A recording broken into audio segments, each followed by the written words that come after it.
Hello, and welcome to Amplify Your Business to Amplify Your Life, where we dig deep under to unearth the golden nuggets of business wisdom, fueling not just your entrepreneurial success, but a life of passion and fulfillment. I'm your host, Odette de Beer, international business strategist, speaker, and advocate of excelling in every area of your life. Today, I have the immense pleasure of welcoming back a powerhouse in all things brand and marketing, and the mastermind behind JDC exec, Janine de Cabo. Janine, it's an honor to have you back with us again today. Thanks, Odette. It's always great to be here and to share the principles and to help somebody else reach their purpose in business, but also in life.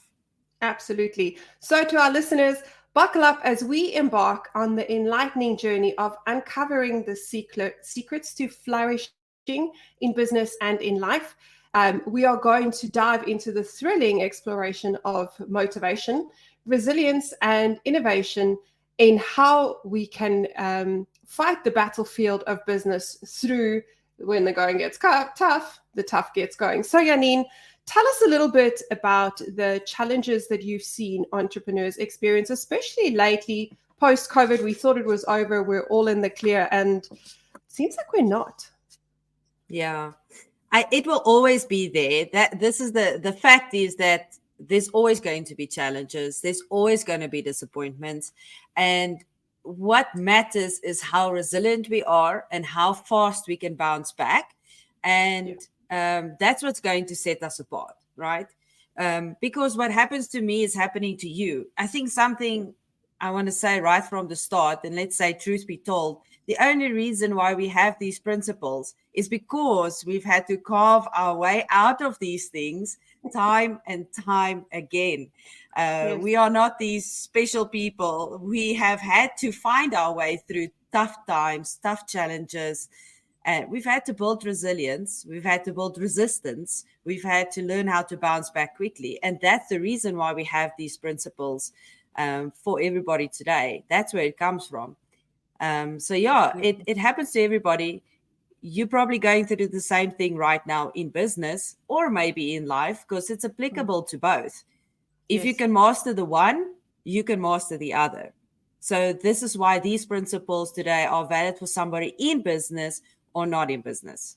Absolutely. And I think it's important, like you said, to acknowledge that it really doesn't matter which sphere of life you're in. We face challenges and the challenges will keep coming. Dr. Nikki used to say, the higher the level, the greater the devil. And that's the reality in life, in business, in church, in pretty much everything, even with your kids. The further along you go, the more success you achieve, the bigger the hurdles become. And I think one of the important things is that we learn how to build in ourselves the capability and the capacity to be able to handle these things regardless of what happens and regardless of what's happening around us. From an entrepreneurial perspective, there's definitely a lot going on at the moment. In some industries, they are thriving, and the challenges they are facing is that there is not enough capacity, there is not enough hands, so they've got a skill shortage, so you've got to make do with what you've got.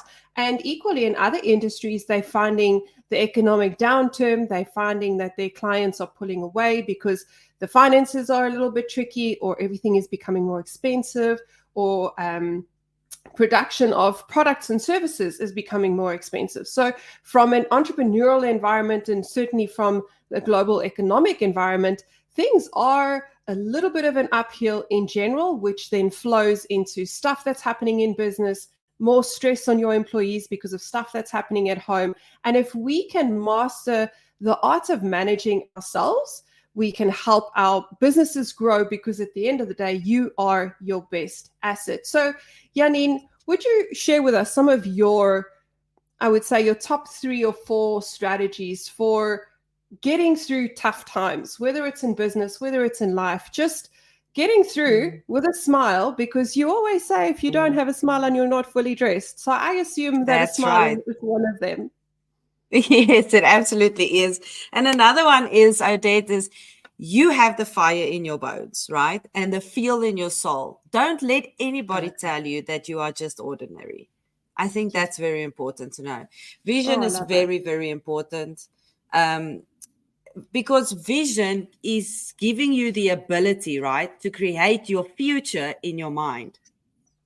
Yeah. And then we do need to take it one step further. I love what Habakkuk says is that we need to write it down, right? Absolutely. So we have to have the vision because it creates the future in our mind, but we have to write it down as well. We have to make it plain and simple. Your vision, and talking about Dr. Nikki, he says that when we have a vision, we need to be able to explain it to a 4-year-old, and that 4-year-old needs to be able to explain it again to another person, another 4-year-old.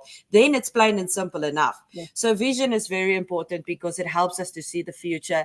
Proper planning. I know there's a saying that says proper planning prevents poor performance. Mine is similar to that, but it brings progress, right? So progress along with your proper planning will lead to positive results. The point is you need to plan properly, because if you don't plan properly, then failure can come, mistakes can come, unexpected things. The reason why we plan is so that we can expect the problems, right, and get the solutions for them right from the start already. I like to say that you have to, when you're going through those tough times, you have to regroup, you have to reframe, and then you have to refocus. It's important to do those 3 things, because the other thing with the planning and the vision, let me just say this.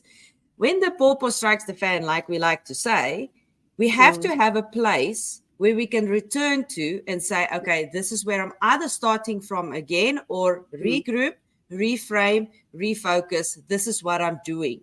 And a lot of people go, when they're in the midst of trouble, they forget about the vision and the planning that they did in the beginning, and they just make some all new plans.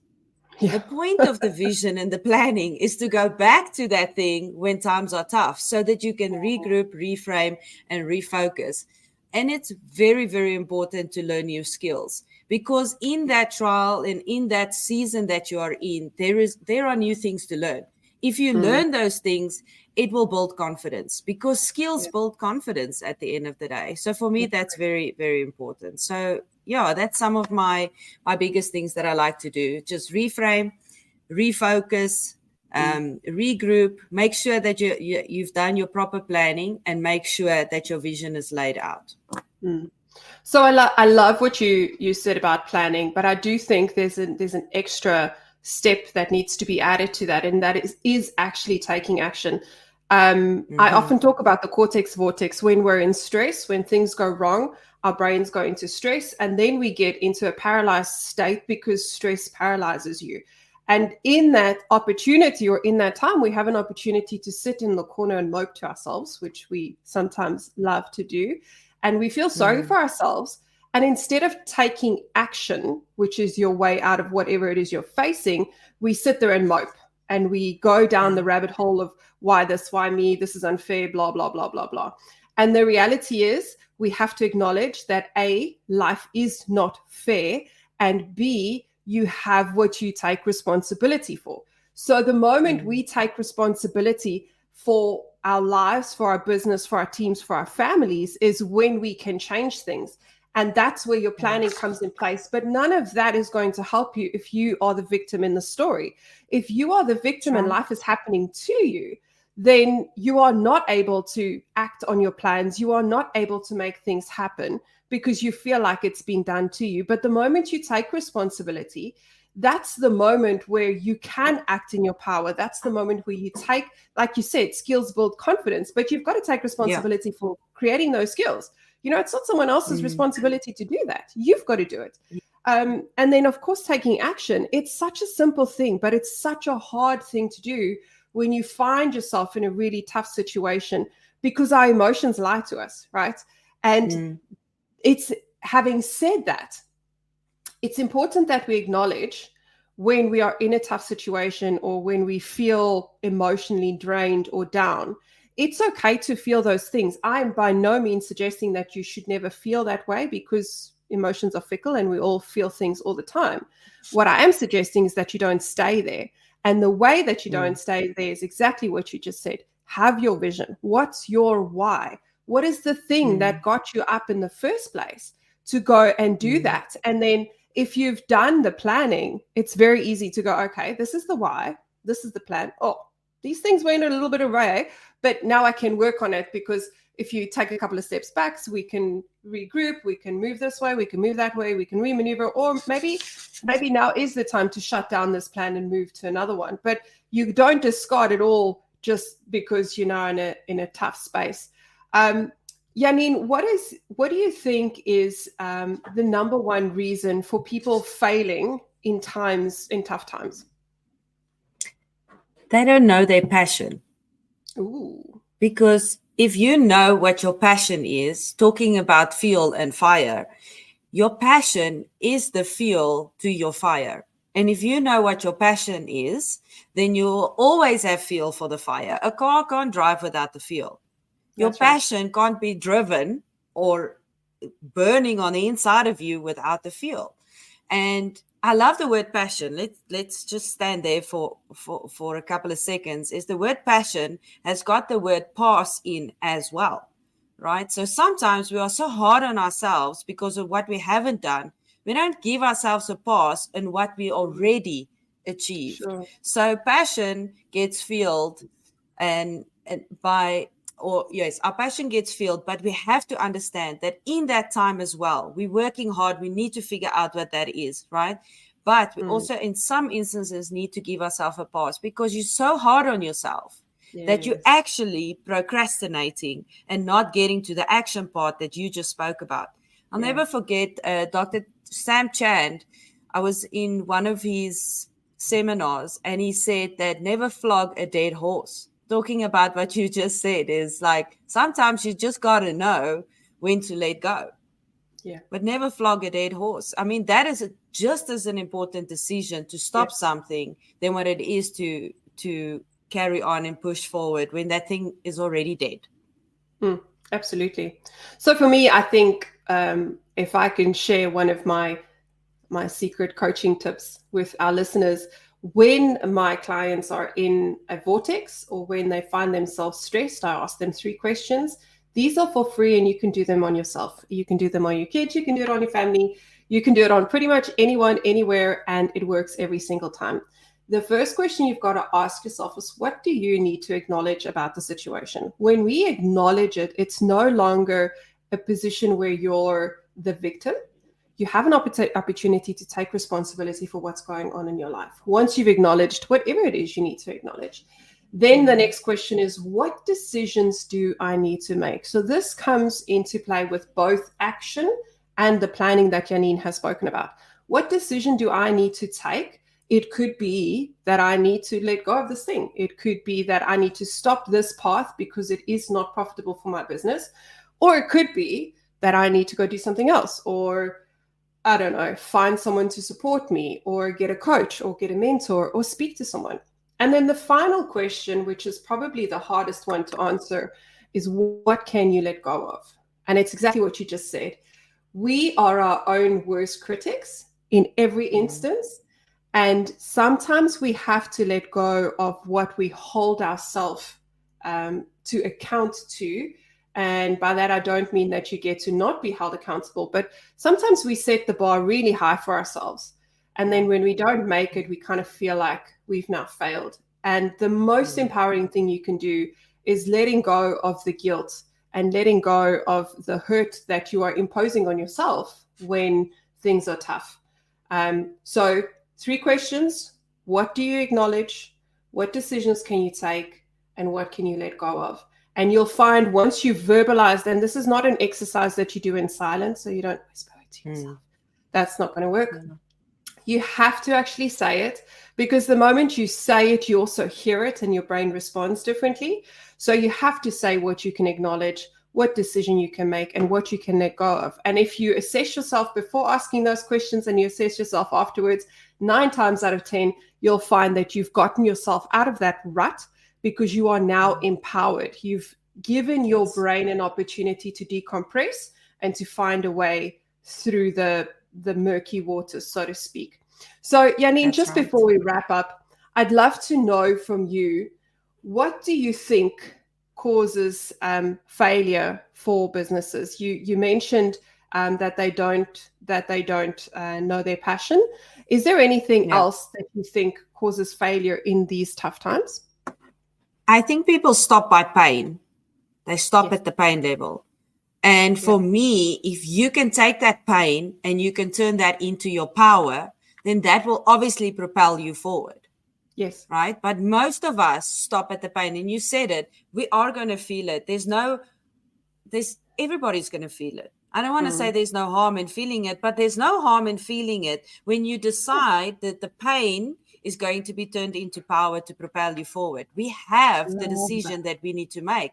What is the result of your pain going to be? You can choose if it's going to paralyze you or if it's going to propel you forward.